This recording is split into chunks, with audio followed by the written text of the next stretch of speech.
Bien, pues, buenos días, mis hermanos. Vamos a venir a la palabra de Dios. Damos gracias a Dios por la oportunidad, de verdad demos gracias por la oportunidad de congregarnos y de hacerlo en libertad y de hacerlo en este lugar y de hacerlo legalmente. Hoy no tenemos que huir ni hacerlo a escondidas como ya lo hacen muchas naciones en todo el mundo, y se arreciará esto cada día más. Hoy hay elecciones en Brasil. Es muy probable, oramos que no, pero es muy probable que gane el movimiento progresista que ha estado invadiendo América Latina. Un movimiento que va en contra de los principios de la palabra de Dios, como sucede en nuestro país. Son movimientos que apoyan el aborto, el matrimonio del mismo sexo. No sé si oyeron que esta semana se completó el estado 32 en este país que aprueba el matrimonio igualitario, le llaman ellos. Entonces, estos movimientos al avanzar obviamente van a ir cada vez cercenando la libertad religiosa. Van a ir impidiendo que se predique con esta libertad la palabra de Dios. Estamos conscientes y está profetizado. Esto no lo va a parar nadie. Dios así lo está permitiendo para cumplimentar sus planes previos a su venida. Esto nos debe llevar a orar, a clamar, a servirle, a predicar el evangelio y hacerlo con toda claridad, porque un día le daremos cuentas al Señor. Entonces vamos hoy a continuar con esta tercera y última parte de la parábola de los talentos.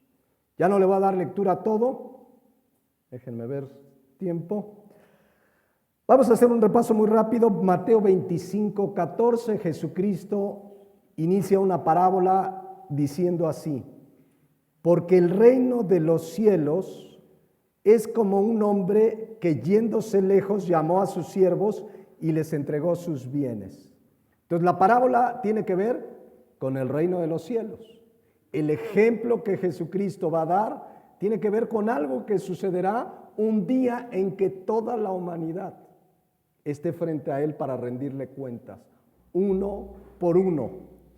Entonces utiliza esta parábola de un hombre que se va lejos, ya vimos, seguramente un hombre rico, que le entrega sus bienes a sus siervos. Le entrega sus bienes a sus siervos. Y la palabra entregar, decíamos que paradidomi en el griego significa un encargo de algo que era de él. Les encargo que administren esto. Entonces, ¿pero de quiénes son los bienes que les dio a sus siervos? Son del Señor. Están encargados, así como todo lo que tenemos es del Señor, le pertenece. Y le daremos cuentas un día. Amén. Versículo 15 dice que a uno dio 5 talentos, a otro 2 y a otro 1, a cada uno conforme a su capacidad, y se fue lejos. Ya vimos que les dio diferente cantidad de dinero a administrar. ¿Cuál fue la razón? ¿Cuál fue la razón? ¿Porque uno le cayó mejor que el otro? No, ¿cuál fue la razón? Su capacidad. Dios sabe que te da a ti administrar en tu vida, en inteligencia, en talentos, en bienes, a otro diferente, cada uno conforme a su capacidad. Este señor conocía a sus siervos y sabe, este puede administrar 5, lo conozco bien. Este puede administrar 3, ya vimos que eran grandes cantidades de dinero. Y este puede administrar 1, por eso se los dio. ¿Qué hicieron los primeros 2? Mateo 25, 16 y 17. ¿Qué hicieron con el dinero, los talentos que se les dieron a administrar? Dice, y el que había recibido 5 talentos fue y negoció con ellos y ganó otros 5 talentos. Asimismo, el que había recibido 2 ganó también otros 2, pero el que había recibido 1 fue y cavó en la tierra y escondió el dinero de su señor. ¿Por qué el primero y el segundo duplicaron lo que les había dado? ¿Por qué? fue pura suerte que administraron y les fue re bien. La clave ahí está en el versículo 16 cuando dice negoció. Y ya vimos que negociar es trabajar duro. Trabajar arduamente significa ergazomai, significa dedicar tiempo y esfuerzo a algo que se me encomienda. Entonces, si duplicaron el dinero que se les dio a administrar es porque trabajaron. No lo metieron a la bolsa ni especularon a ver qué acción daba más. Trabajaron. Es un principio bíblico también. El que trabaja, el que se esfuerza, tiene la bendición de ser prosperado, ¿no? Dice Proverbios 10:4, la mano del negligente, ¿qué pasa? Empobrece. El negligente es el perezoso, el flojo. Y dice que la mano de los diligentes enriquece. Entonces, vemos en la parábola Mateo 25, 16 y 17 que ambos siervos trabajaron, se esforzaron y vamos a ver qué pasó cuando llegaron con su señor. Pero ¿qué hizo el que recibió uno? Mateo 25, 18. Pero el que había recibido uno fue y cavó en tierra y escondió el dinero de su señor. ¿Qué hizo? Lo escondió. Ya explicamos hace 8 días alguna costumbre de esconder el dinero por seguridad, porque venían las invasiones de otros reinos, etcétera, etcétera. Pero este lo escondió, no lo puso a trabajar. ¿Cuál fue la razón? Lo vemos en el versículo 26. Fue un siervo que malo y negligente. Y veíamos hace 8 días que negligente significa flojo, perezoso, indolente. Bueno, dice el versículo 19 para seguir en orden.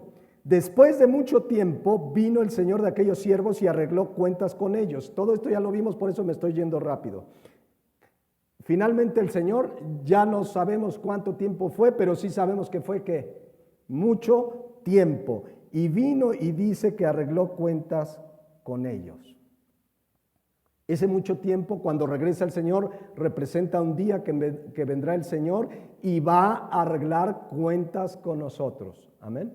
Y con todo el mundo. Leíamos hace 8 días, ya no voy a citar otra vez y leer ese pasaje en Apocalipsis, donde ahí van a estar todos, grandes y pequeños, de todas las naciones del mundo. Toda la humanidad entera delante de Dios y van a arreglar cuentas con ellos. Cada uno daremos cuenta por lo que nos corresponde a nosotros. ¿Es claro? Dice Romanos 14:12, de manera que cada uno de nosotros dará a Dios cuenta ¿de quién? De sí. O dice ahí la Nueva Traducción Viviente, es cierto, cada uno de nosotros tendrá que responder por sí mismo ante Dios, que no se nos olvide. Daremos cuentas. Entonces dice Mateo 25, 19, vendrá el Señor, viene el Señor de aquellos siervos y arregló cuentas con ellos. Y decíamos que la palabra arreglar cuentas, sanarei logón, significa sentarse y hacer cuentas detalladas. A ver, y veíamos en Apocalipsis que se va a abrir unos libros donde estará todo, lo que hicimos, lo que no, todo.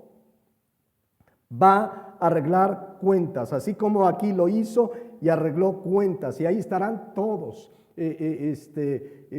poderosos, no poderosos, pobres, toda la humanidad se le pedirá cuentas individualmente.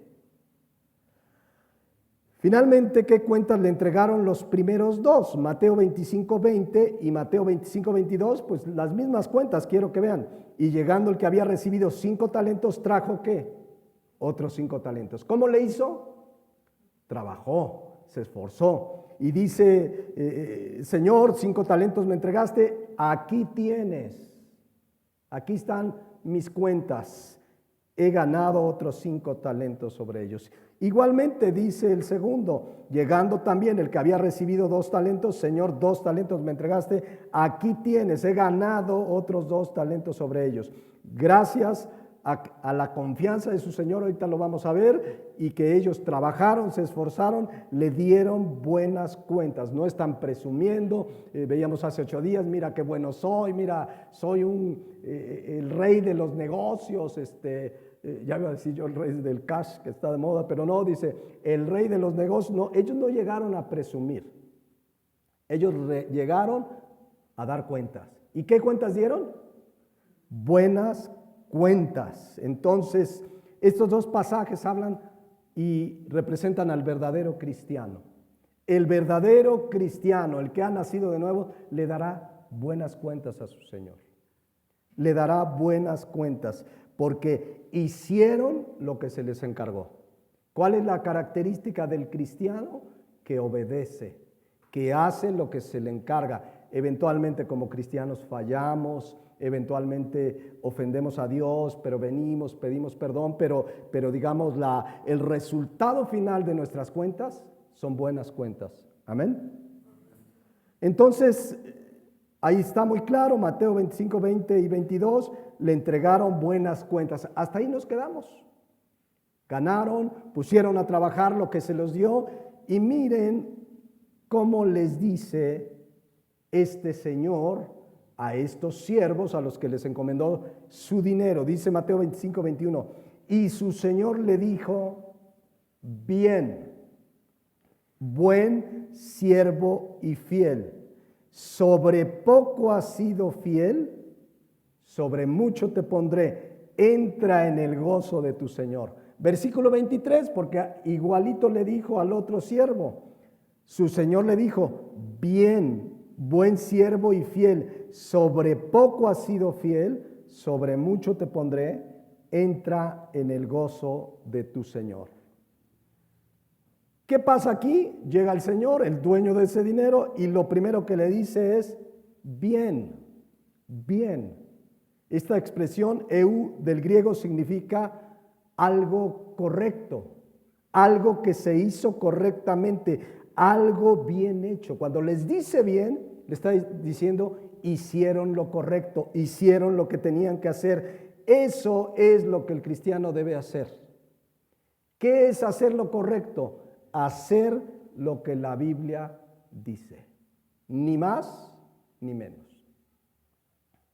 Entonces llegaron y les dijo, bien, bien, porque le está diciendo, hicieron lo correcto. Nosotros como hijos de Dios sabemos que lo que hacemos correctamente lo hacemos con un propósito. Colosenses 3:23 dice, y todo lo que hagáis, hacedlo de corazón, como para el Señor y no para los hombres, sabiendo que del Señor recibiréis la recompensa de la herencia, porque a Cristo el Señor servís.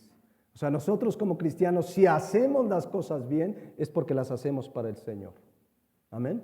Y hablo en todo, hablo en mi vida cristiana, en mi vida de esposo, en mi vida de esposa, de hijo, de hija, de empleado, de ciudadano. Cualquier área en la que yo esté, debo hacer las cosas como para el Señor y no para los hombres. En el mundo se estila, les decía, que los hombres te aplaudan, presumir lo que hiciste. Nosotros debemos hacer las cosas para el Señor. Si aquí en esta tierra te lo reconocen, gloria a Dios, le das gloria a Dios. Si no, no pasa nada, porque no lo hacemos para los hombres, lo hacemos para Dios. Y entonces, ¿cuál es el resultado? Mateo 25, 21 y 23, lo ponemos otra vez, dice ahí, es que el Señor le dice, bien, es una expresión que significa bien hecho.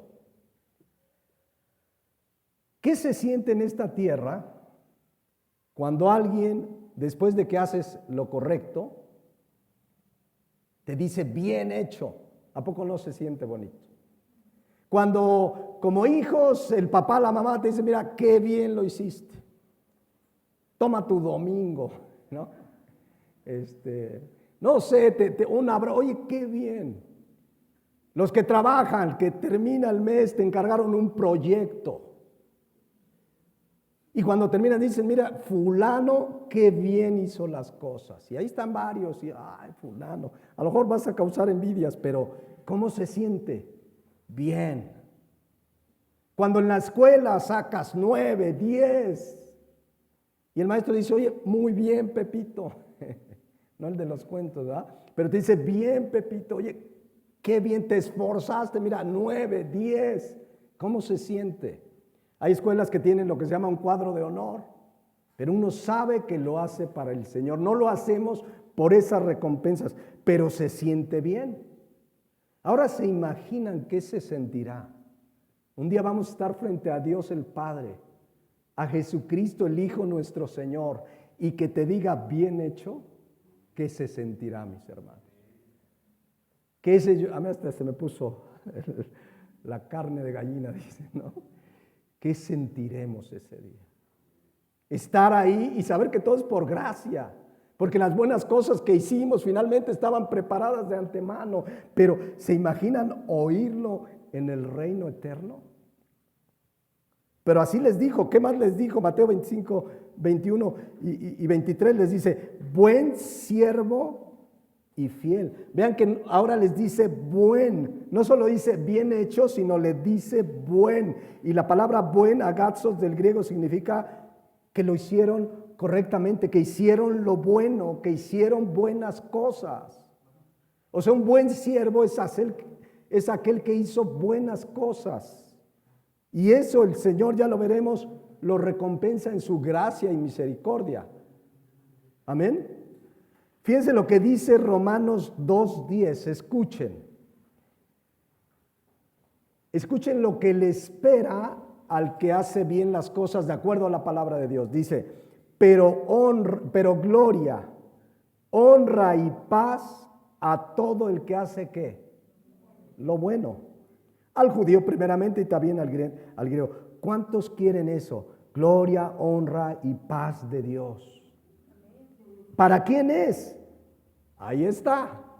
Para el que hace lo bueno. Y estos siervos hicieron lo bueno, lo correcto. Por eso Mateo 25, 21 y 23 el Señor les dice, bien, buen siervo. Pero además les dice algo más. ¿Cómo les dice? Fiel. ¿Se acuerdan qué significa fiel? La palabra griega pistos significa digno de confianza. Una persona a la que sabes que le encomiendas algo y lo hace. Es digno de confianza, el que hace lo que se le encomienda. Entonces, esa palabra fiel, un siervo fiel es el que se le encomienda algo y lo hace como se le encomendó. ¿Dónde está lo que Dios nos encomienda? Aquí.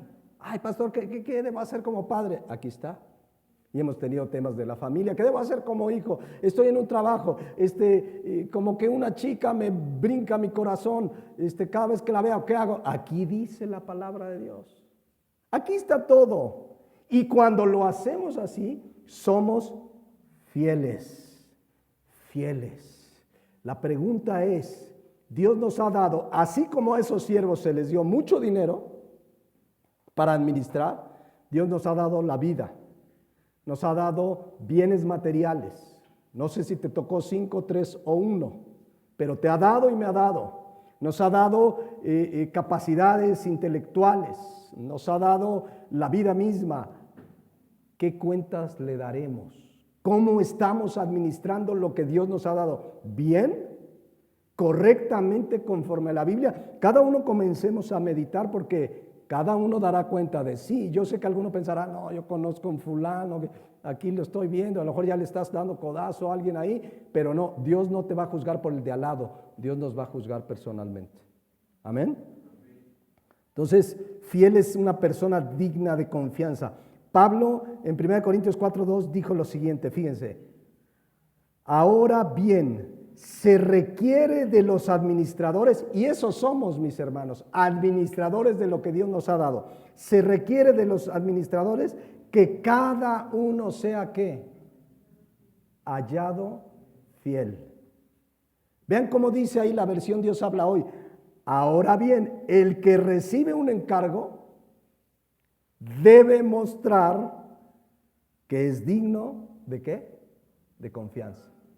Y hace 8 días decimos, aquí están todos los encargos. Ay, no sé qué Dios quiere de mí. Aquí está.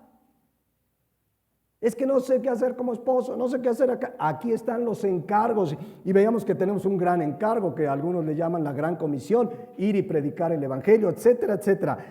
Eso que se nos dio, ese encargo, debemos demostrar que somos, dice aquí, dignos de confianza, fiel. Seremos hallados fieles, mis hermanos. Cada uno meditemos. Y si ahorita como cristianos, porque fallamos, una cosa es una constante de una persona que no es fiel nunca ni hace lo correcto y ya está separado de Dios, y otra cosa es que como cristianos reconozcamos que a veces fallamos. Y que a lo mejor ahorita estás meditando, aquí no he sido fiel. Y en esta otra área, y dice 1 Juan 1:9, si confesamos nuestros pecados. Y la confesión implica arrepentimiento. Tomar la decisión de no volver a hacer lo que hicimos mal. Y dice, si confesamos nuestros pecados, Él es fiel y justo para perdonar nuestros pecados y limpiarnos ¿de qué? De toda maldad. Entonces, cada uno medite. Regreso, Mateo 25, 21 y 23. Les dice su Señor, bien, buen siervo y fiel. Y luego les dice, sobre poco has sido fiel, sobre mucho te pondré. Igual en el versículo 23, sobre poco has sido fiel, sobre mucho te pondré. Hay gente que les gusta estas frases, ¿no? Dios tiene mucho para nosotros, nos ha puesto sobre poco, pero yo declaro que me va a poner sobre mucho. No, esto no se trata de declararlo. ¿Por qué sobre poco? ¿Por qué los iba a poner sobre mucho? Porque en lo poco fueron ¿qué? Fieles. Muchos quieren lo mucho sin ser fiel en lo poco.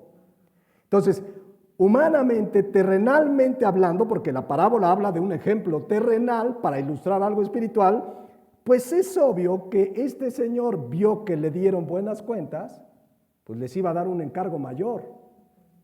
Esto es un principio bíblico. Eres bueno en lo que haces, seguramente vas a prosperar, Dios te va a bendecir. Dice Proverbios 22, 29, ¿has visto hombre solícito en su trabajo? O sea que es fiel, trabajador, diligente. Dice, delante de los reyes estará, no estará delante de los de baja condición. O sea, habla de la bendición, de que eres fiel en lo poco, Dios te pone en lo mucho. Entonces, es un principio primeramente terrenal que Dios hace. Trabajas, eres esforzado, te va a ir bien. En tu trabajo haces bien las cosas, seguramente te van a ascender. Tienes un negocio, eres bueno en lo que haces tacos, son los más sabrosos, limpios, buenos ingredientes. Va a llegar más gente.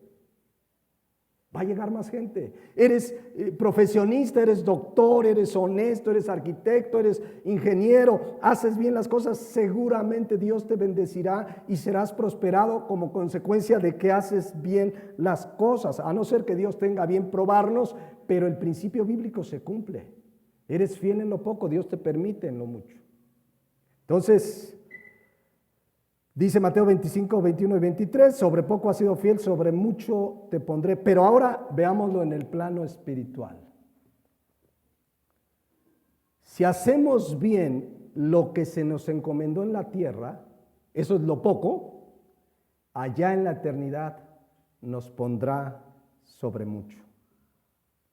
Nos está hablando que allá habrá tareas que hacer que tendrán relación con lo fiel que fui aquí en la tierra.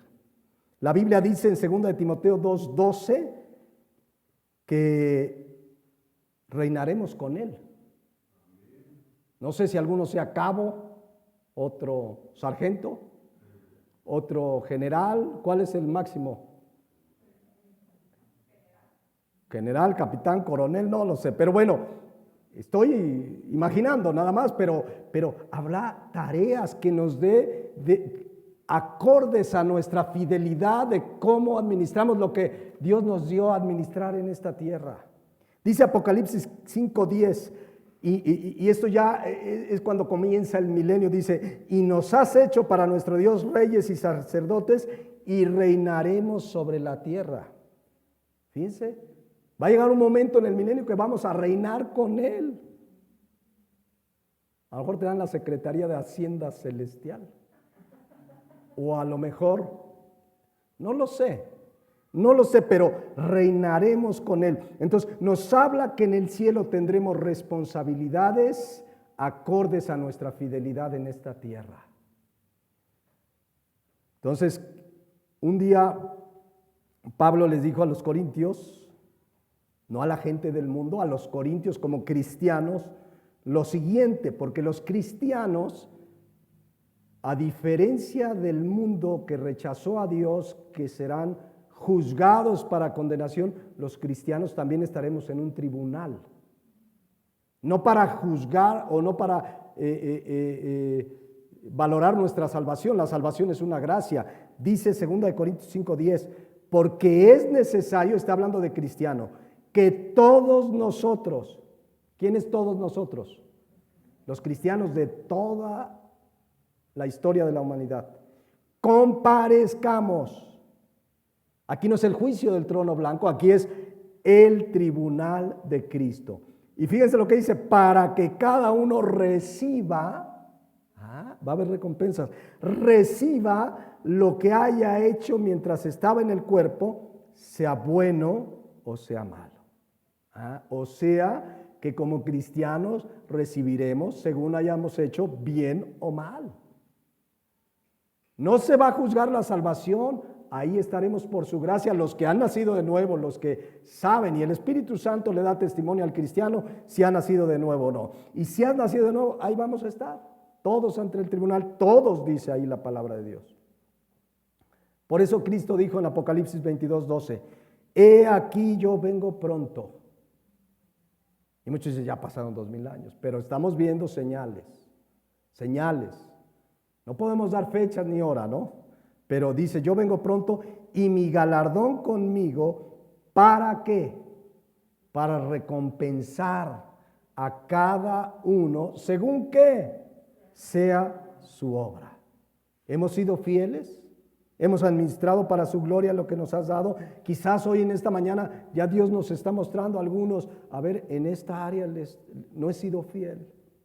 Aquí he descuidado, aquí me he dejado jalar por la familia, por el mundo. Es tiempo de reconocer y retomar y decir, no, yo quiero ser ese buen siervo y fiel, que dé buenas cuentas a mi Señor. Finalmente les dice a estos dos siervos, y su Señor les dijo, bien, buen siervo y fiel, sobre poco has sido fiel, sobre mucho te pondré, entra en el gozo de tu Señor. Y a los dos les dijo lo mismo, también en el 23, entra en el gozo de tu Señor. A partir de ese momento, mis hermanos, todo será gozo. Ya no habrá tristeza, ni lloro, ni lamento. En esta tierra Dios sabe que sufrimos, nos entristecemos, hay maldad en esta tierra, corremos peligros, etcétera, etcétera, tus hijos, muchas cosas. Pero cuando estemos ahí, entraremos en el gozo de nuestro Señor, un gozo permanente, perpetuo. Dice Apocalipsis 21:4, enjugará Dios toda lágrima de los ojos de ellos. Ya no habrá más muerte, ni habrá más llanto, ni clamor, ni dolor, porque las primeras cosas pasaron. Todo será gozo, es un gozo eterno. Amén. Entonces Mateo 25, 21 y 23 nos habla de que todo será gozo porque se complementará nuestra salvación. ¿Qué es lo único que falta? Nuestra glorificación, que nos dé ese cuerpo glorificado cuando seamos arrebatados en las nubes o resucitados una vez que morimos esperando la venida del Señor. Dice que nos va a dar un cuerpo glorificado. A partir de allí, todo será gozo, mis hermanos. Por eso Pablo dijo en Filipenses 1:21, para mí el vivir es Cristo y el morir es ¿qué? Ganancia. Si entendemos esto, mis hermanos, que el morir es ganancia, vamos a estar, ya no va a haber tristeza, ni llanto, ni dolor, es ganancia. Y esto no quiere decir, ya, entonces ya que me muera de una vez. No, calma, el día que el Señor quiera, pero no le tenemos miedo a la muerte, porque además dice el versículo 23 ahí mismo, estar con Cristo es ¿qué? No solo dice mejor, dice muchísimo mejor. Hermanos, de verdad tengamos puesta la mira en las cosas de arriba. Cuando nos llenamos del mundo y nos vienen las preocupaciones del mundo, nos olvidamos que es temporal, que vamos a entrar en el gozo del Señor, que ya deberíamos decir, sí, ven Señor Jesús, amén. Ven Señor, ya queremos que esté, que venga por nosotros. Nos preocupa la familia que no le conoce, ¿o qué te preocupa? Tus bienes materiales, ¿quién se va a quedar mi carro? Nada, nos vamos a llevar, esto es temporal, material. Allá no tiene nada que ver lo que viviremos allá con lo que hemos vivido en esta tierra. Será gozo. Por eso dice Pablo, estar con Cristo es muchísimo mejor. ¿Cuántos lo creen? Y aquí estar con Cristo se está refiriendo a ese tiempo. O sea, ya estamos en Cristo, pero allá vamos a estar con Cristo ya para toda la eternidad. Bueno, esto para los dos siervos que fueron buen siervo y fiel. Pero hay otro grupo de la humanidad, el mayoritario, que lo representa este siervo, que dice el versículo 24. Pero llegando también el que había recibido un talento, dijo, Señor, te conocía que eres hombre duro, que ciegas donde no sembraste y recoges donde no esparciste. Aquí quiero explicar bien esto porque si leemos Mateo 25, 14 y 15, vamos ahí. Jesucristo dijo, el reino de los cielos es como un hombre que se va lejos, llama a sus siervos y les entrega sus bienes. Y a uno le da 5 talentos, mira, ahí te va, ya hicimos cálculos hace 8 días, mucho de su dinero se los dejó. Y dice, le dio 5 talentos, a otro 2 y a otro 1, a cada uno conforme a su capacidad, y luego se fue lejos. Leyendo esta parábola, ¿esto califica a este hombre de duro, de malo, de exigente? ¿Se ve ahí que sea un hombre duro, malo o exigente? Fue generoso, les dio sus bienes, confió en ellos, ahí están, pero además se los dio conforme a su capacidad. No dijo, a este le voy a dar le voy a poner un 4. No, hay quien dice, este le voy a poner un 4. No, le dio cada uno lo que podía administrar. Entonces, en Mateo 25, 24, cuando dice, llegando el que había recibido un talento, dijo, te conocía que eres hombre duro, que ciegas donde no esparciste y recoges que ciegas donde no sembraste y recoges donde no esparciste. Esa es la opinión de acuerdo a lo que él conocía. Él dice, es más, es la opinión y el pretexto de este hombre. No es que yo sabía, pues dicen por ahí que eres duro, que eres injusto, porque ¿a poco no sería injusto que te den y te digan, mira, te doy este terreno, pero no te voy a dar nada? A ver cómo le haces si me entregas, no sé, 1 hectárea de maíz. Y que venga a ver, oye, pero si no me diste el maíz, los instrumentos, ¿alguien puede cosechar donde no sembró? Eso sería ¿qué? Injusto. Entonces, según la opinión de este siervo malo y negligente, este señor era injusto, era duro, dice, te conocía. Eso es lo que él conocía, no dice que así era. Porque ya vimos que fue generoso, pero dice, yo conocía que eres hombre duro, que siempre, es su opinión. En pocas palabras, dice, sabes que tú eres un hombre injusto y muy duro. Así es que mejor ahorita lo vemos, que por eso lo enterró. Pero saben que yo estaba reflexionando en esto.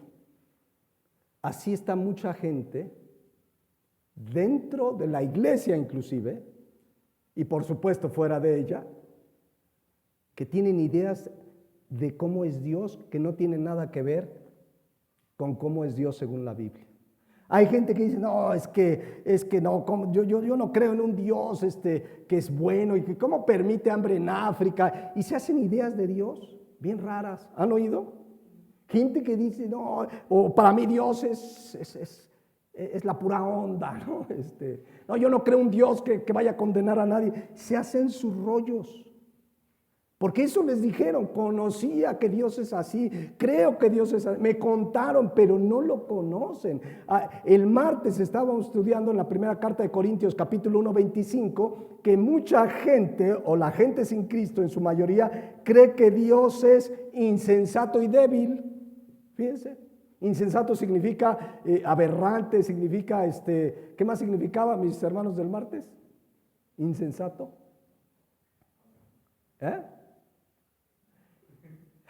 Absurdo, ilógico, loco. Todo eso significa, para mucha gente eso es Dios. Y débil, un Dios débil que mandó a Jesucristo a que muriera como Dios y golpeado, etcétera, etcétera. Se hacen ideas falsas de Dios. A mí me ha tocado gente que dice, a ver, pero ¿por qué Dios, si es Dios, por qué mandaba a su pueblo Israel y decía, acaben con ese pueblo y acaben con todos, niños, mujeres, todo? No, ese es un Dios sanguinario.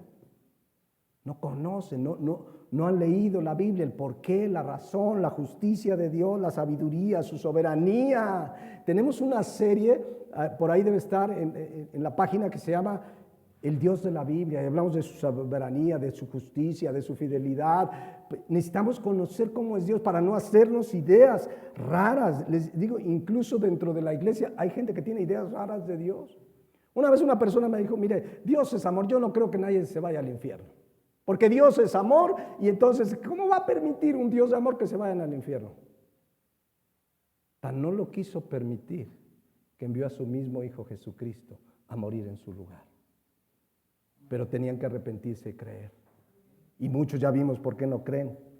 Entonces, así este hombre de Mateo 25-24 le dijo, conocía que eres hombre duro, que ciegas donde no sembraste y recoges donde no esparciste. Asumió que así era él. Pero era una idea equivocada. Pero era injusto. ¿Qué vimos en Mateo 25:15? ¿Cómo les dio a cada uno de manera injusta? Conforme a su capacidad. Era un hombre justo, el de la parábola.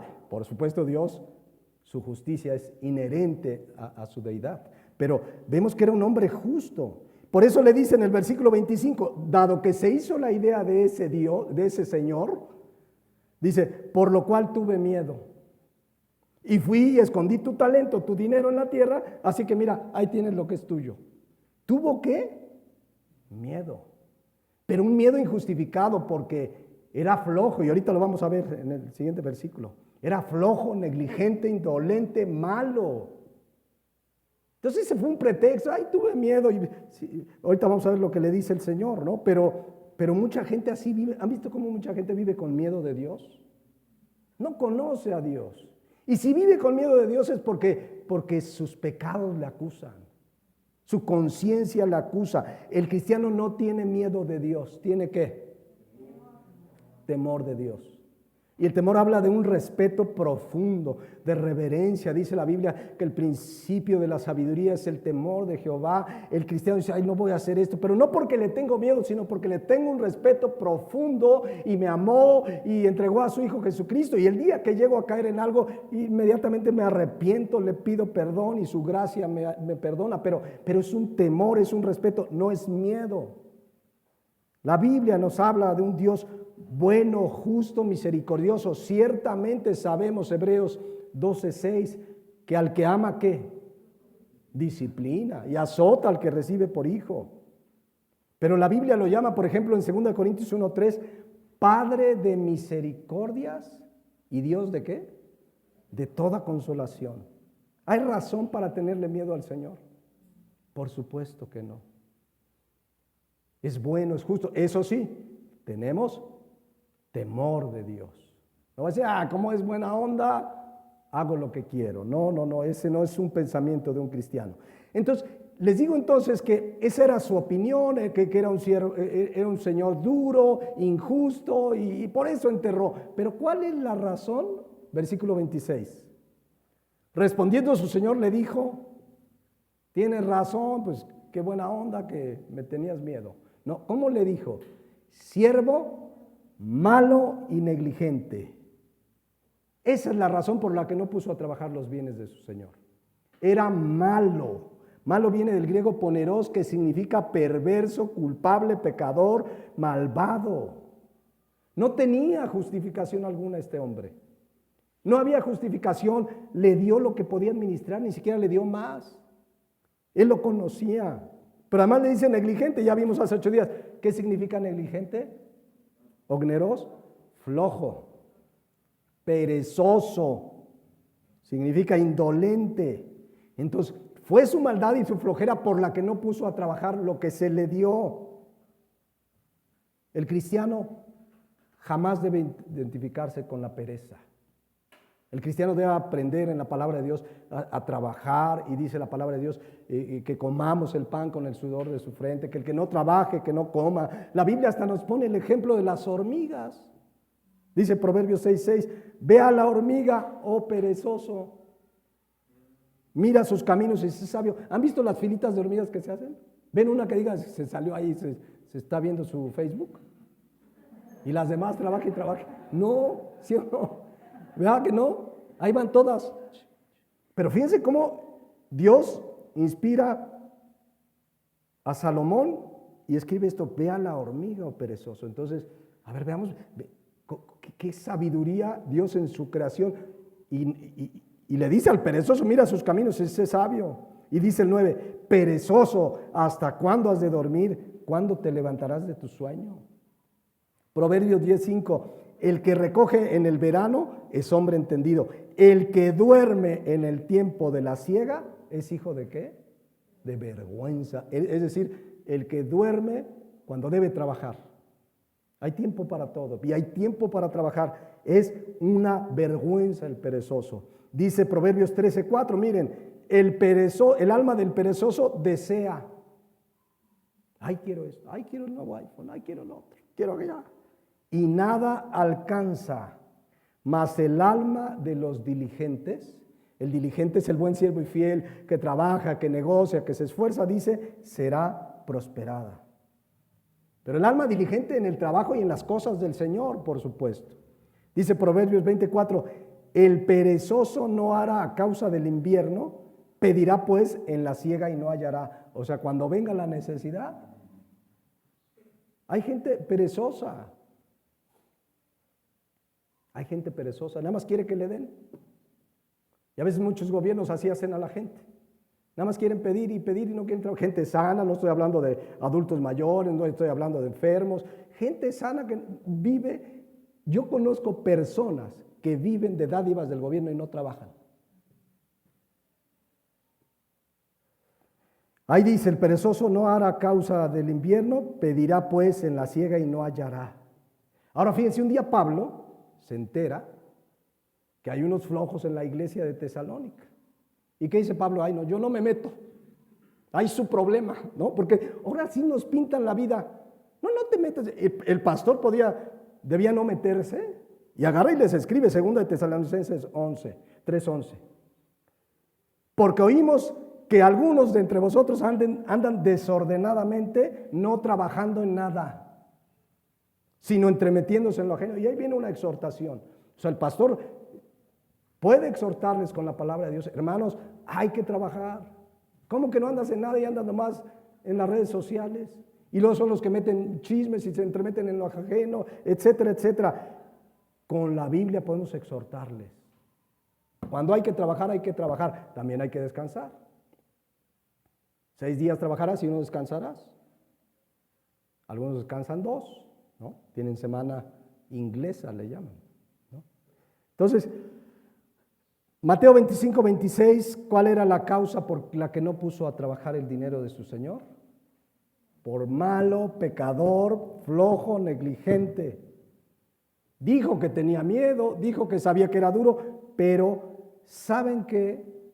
Que esa es una característica de los flojos. Los pretextos. Era puro pretexto. ¿Qué hace cuando? Es que hacía mucho calor. Es que me distraje. Asumir la responsabilidad. Si se te encomienda algo y no lo haces, porque además se le encomendó lo que podía hacer, se llama flojera. Me recuerdan los gobernantes que tenemos. ¿Cuántas promesas hacen? Y vamos a dar, y vamos a hacer.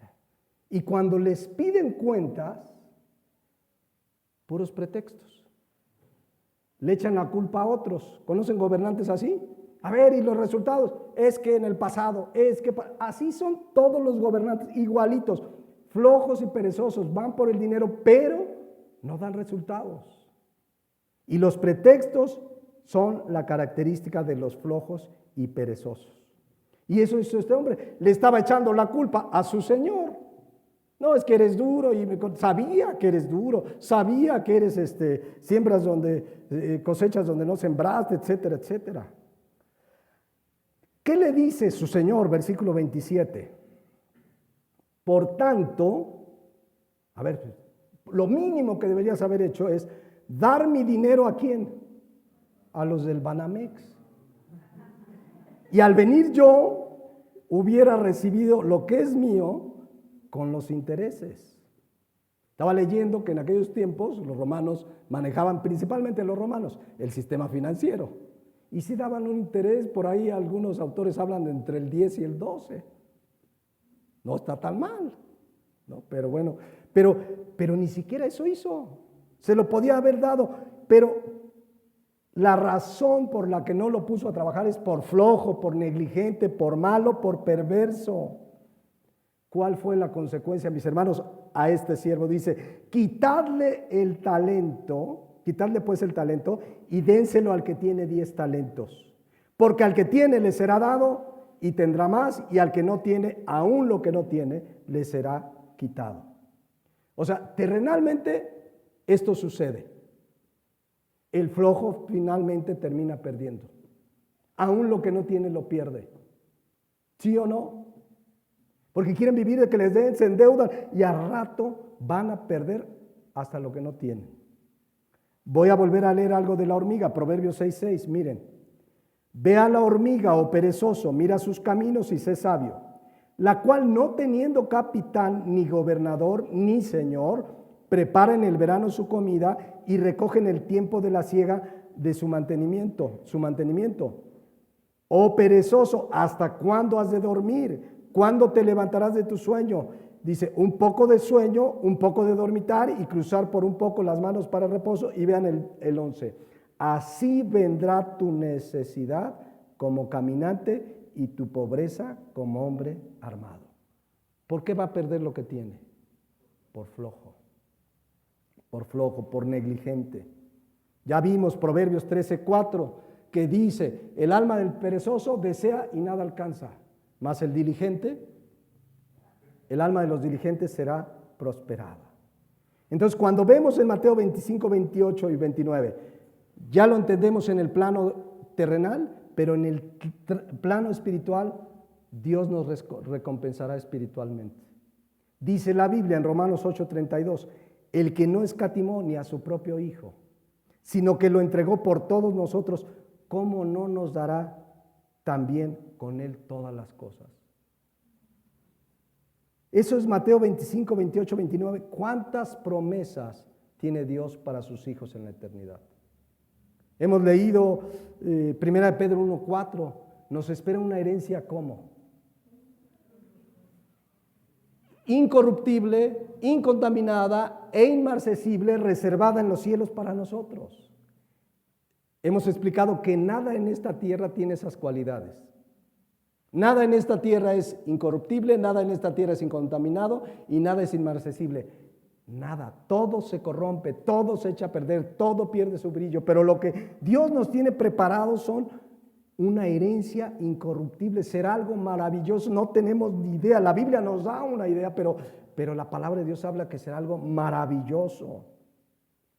Por eso Juan 6, 19 y 20 nos manda no hacer tesoros en esta tierra, sino hacer tesoros en el cielo. Y para hacer tesoros en el cielo tenemos que hacer lo que Dios nos ha encomendado.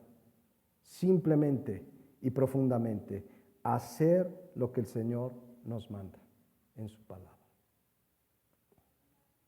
Finalmente, ¿qué pasará? ¿Qué pasó con este siervo malo y negligente? ¿Qué es lo que pasará con el resto de la humanidad que ha rechazado a Jesucristo y el Evangelio? Dice Mateo 25:30, y al siervo inútil echarle en las tinieblas de afuera, allí será el lloro y el crujir de dientes. Este siervo inútil representa al que nunca fue cristiano, al mundo sin Cristo. Ciertamente hay mucha gente dentro de las iglesias, pero recordemos que en las iglesias hay de todo.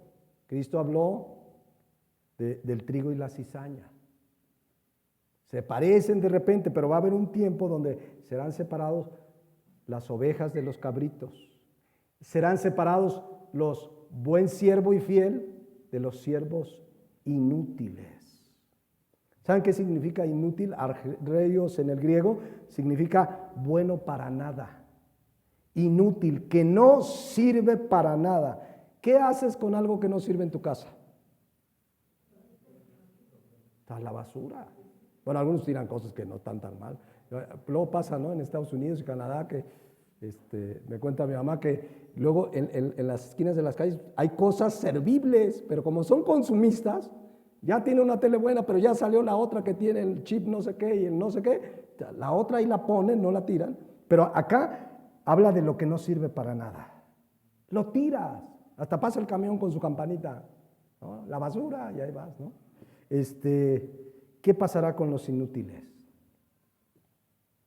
Con los que primeramente ni siquiera administraron su vida al rechazar al único que los podía salvar.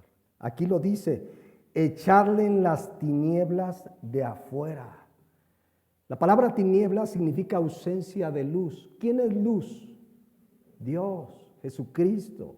Quiere decir que es un lugar donde su presencia no estará en lo más mínimo. Yo les he dicho, en este mundo está la presencia de la gloria de Dios.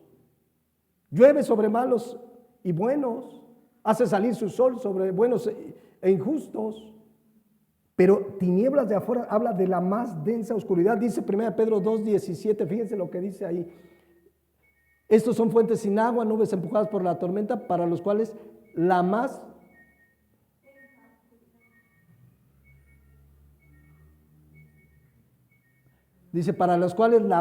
densa oscuridad está reservada para siempre. Fíjense, dice la más densa oscuridad. No tenemos idea, mis hermanos, de lo terrible que será. Hay gente que ha sufrido, hay gente que alguna vez narró una persona que se quemó más del 70% de su cuerpo en un incendio y contaba, fue terrible, no se lo deseo a nadie, etcétera, etcétera, pero eso es nada con lo que será en ese lugar, porque además dice, allí será el lloro y crujir de dientes, mis hermanos, por toda la eternidad. Dice 2 Tesalonicenses 1:9, los cuales sufrirán pena de eterna perdición, excluidos de la presencia del Señor. Y el Señor es luz, por eso serán tinieblas, excluidos de la presencia del Señor y de la gloria de su poder. ¿Se imaginan lo que será? Por eso murió Cristo en la cruz. Por eso Dios, viendo que el ser humano no tiene salida, en su amor y su misericordia envió a Jesucristo a pagar en su lugar y en nuestro lugar. Por eso tú que me escuchas, que hoy has rechazado a Dios, hay un lugar que se llama el infierno. Y será el llorar y crujir de dientes, pero hoy que tienes vida, debes saber Jesucristo pagó y murió para que tú no tuvieras que condenarte. Pero el que le rechace, ahí va a estar, echarlo afuera, en las tinieblas de afuera. Allí será el lloro y el crujir de dientes.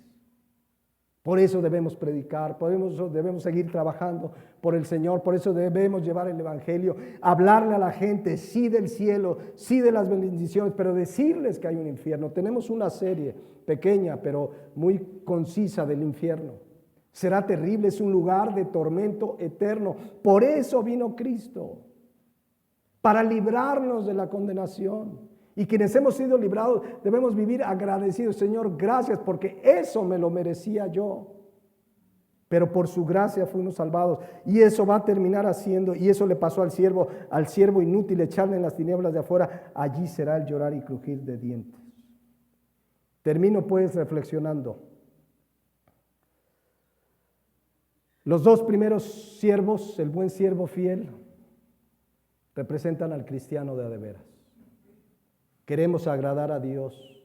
Nuestro deseo, nuestro anhelo es hacer lo que nos encomienda, hacer lo que nos manda su palabra. Eventualmente fallamos y tenemos la gracia de su perdón, pero el cristiano, su deseo es hacer lo que Dios quiere. De hecho, dice Efesios 2:10, que el cristiano es hechura suya, creado en Cristo Jesús. ¿Para qué?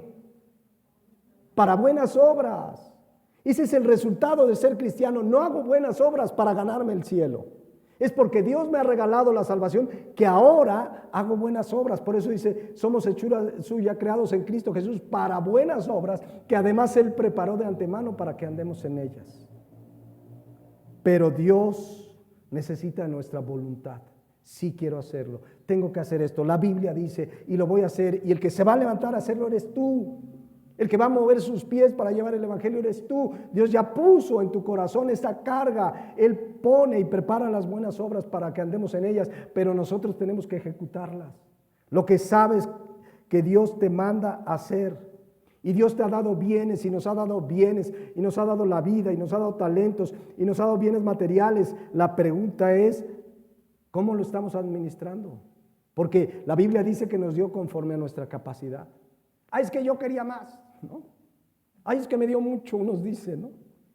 Pero Dios nos ha dado conforme a nuestra capacidad y dice Mateo 25:14 que son sus bienes y nos va a pedir cuentas. ¿Qué cuentas le daremos? Pablo decía, hablando de los siervos de Dios, pero podemos entender el principio para cada creyente en 1 Corintios 1. Así pues, ténganos los hombres por servidores de Cristo y administradores de los misterios de Dios. Bueno, eso es un siervo de Dios, pero eso somos administradores. ¿Saben qué es un administrador? El que administra los bienes de otro. Y administramos los bienes del Señor que nos los da también para nuestro disfrute y es bueno y es misericordioso, pero nos va a pedir cuentas. Y por eso puse ahí el 7, recordemos que ¿qué tenemos que no hayamos recibido? ¿Qué tenemos? Porque a veces nos gloriamos, ay, es que yo hice, mira lo que me compré, y es que yo, y me esforcé. Qué bueno que te esforzaste y Dios en su gracia va a recompensar, pero recuerda que la gloria y el mérito es de Cristo, siempre, amén. Hay una verdad bíblica, con esta termino, Santiago 4:17, dice, y al que sabe hacer lo bueno y no lo hace, le es pecado. ¿Qué hay bueno que sabes que debes hacer y no lo has hecho? Y si hay algo que sabes que debes hacer y no lo has hecho, ¿estamos en qué? En pecado. En pecado. Por eso la palabra de Dios siempre nos exhorta. Por eso cada domingo el Señor conoce nuestra naturaleza, pero ha puesto su espíritu. Tenemos un espíritu de poder, de amor y de dominio propio. Y sí podemos en Cristo. Y no me voy a poner a echar aquí porra, ¿no? Sí se puede. Podemos en Cristo que nos fortalece. Amén. Entonces, todo lo que hagamos, no nos olvidemos. Un día daremos cuentas. Un día daremos cuentas al Señor. Ahí estaremos de pie, los cristianos en el tribunal de Cristo, el resto de la humanidad en el juicio del trono blanco, para ser condenados, pero los cristianos daremos cuentas. Es más, tengo yo ahí un versículo, pero aquí en mis notas, pero no lo encuentro. Pero igual se los comento luego.